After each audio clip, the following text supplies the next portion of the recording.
लाठी लूटी नहीं चलेगा, नहीं चलेगा। इदेमी राज्यम, इदेमी राज्यम,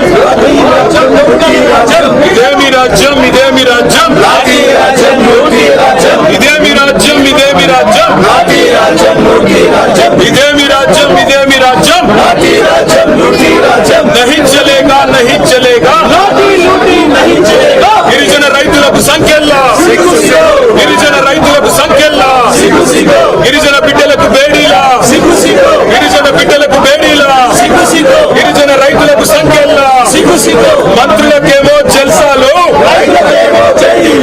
మంత్రులకేమో జల్సాలు, మంత్రులకేమో జల్సాలు, మంత్రులకేమో జల్సాలు, ముఖ్యమంత్రి చిందులు, రైతులకేమో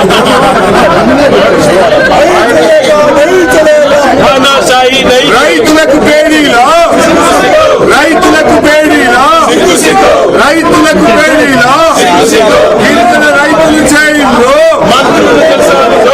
గిరిజన రైతులు జైల్లో,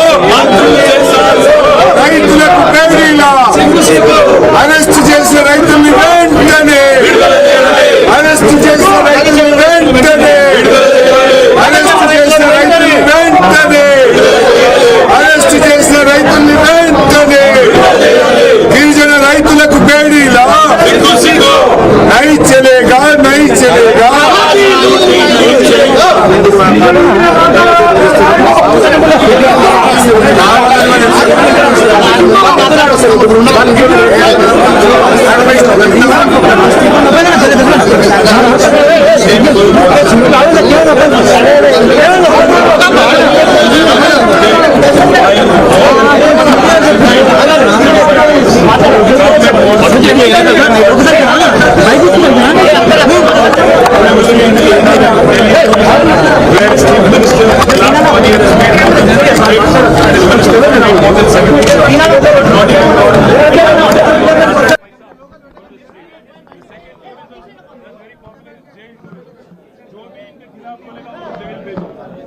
कोडंगल के किसान जो है, जो गरीब है, जो पिछड़े हैं, जो गिरिजन है, जो आदिवासी है, उनको जेल भेजो। और साथ ही साथ सोशल मीडिया पर लगाओ तो जेल भेजो। आखिर एक एक्टर उनका नाम भूल जाता है, उनको भी जेल भेजो। आखिर एक और बात भी, L&T का CFO, no less a person than the CFO of L&T says the metro is bleeding because of free bus, even he will be asked to jail. So this is a ridiculous government which wants to prioritize tourism over poor farmers who have been jailed for more than 40 years. We are demanding that the government immediately withdraw cases. We demand that the government immediately release the farmers and immediately take up discussion, because they have been subjected to third-degree torture. They have been subjected to humiliation. Their household members, their family members are all distressed for the last 40 days. We are demanding that the government answer, and they are running away from the debate today. We are going to hold them accountable till they actually come forward and have a discussion on this matter. Thank you. It's truly shameful what's happening in Telangana Assembly today. What's happening is, for the last 40 days in Telangana, in Chief Minister's own constituency, Kodangal, more than 40 farmers have been jailed, purely for one reason, because the Chief Minister's ego has been affected. Because the Chief Minister's ego has been bruised, and therefore today he's been indulging in all kind of things. All I would like to tell the Chief Minister is, you cannot have tourism as a priority. More than 40 farmers are in jail. Please take up this discussion, withdraw the cases, immediately release the farmers with what we tell them.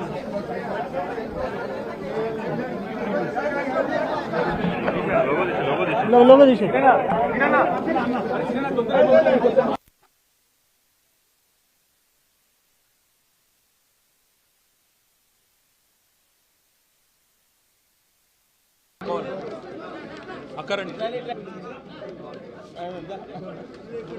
ఇవాళ తెలంగాణ రాష్ట్ర శాసనసభలో ఒక అరాచకమైన ప్రభుత్వాన్ని, ఒక దుర్మార్గమైన ప్రభుత్వాన్ని, ఒక నికృష్టమైన ప్రభుత్వాన్ని ఇవాళ రాష్ట్ర ప్రజలు మొత్తం కూడా గమనిస్తూ ఉన్నారు. 40 రోజులుగా చేయని తప్పుకు, ఏ తప్పు చేయకపోయినా కేవలం తమ భూమి తమకే ఉండాలని కోరుకున్నందుకు తమ భూమిని ప్రభుత్వం గుంజుకుంటుంటే ప్రతిఘటించినందుకు మా భూమి మేము ఇయ్యం అని చెప్పిన పాపానికి ఇవాళ కొడంగల్ నియోజకవర్గంలోని లగచర్ల గ్రామానికి సంబంధించిన గిరిజన రైతులు, దళిత రైతులు, బలహీన వర్గాల రైతులను గత 30 రోజుల పైచిలకు జైల్లో పెట్టిన నికృష్టపు ప్రభుత్వం రేవంత్ రెడ్డి ప్రభుత్వం. ఎంత అప్రజాస్వామికంగా అంటే తమ భూములు తాము ఇవ్వము అంటే వారి మీద కేసులు పెట్టడమే కాకుండా వారిని 3rd డిగ్రీ టార్చర్ కూడా పోలీస్ కస్టడీలో గురి చేసినారు.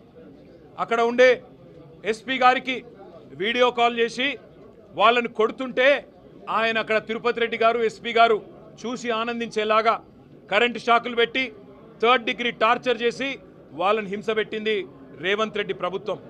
ఎంత నికృష్టమైన ప్రభుత్వం అంటే ముఖ్యమంత్రి సొంత నియోజకవర్గంలో రైతులు 35 రోజులుగా జైళ్లలో ఉంటే అది సబ్జెక్ట్ కాదట, అది చర్చనీయాంశం కాదట.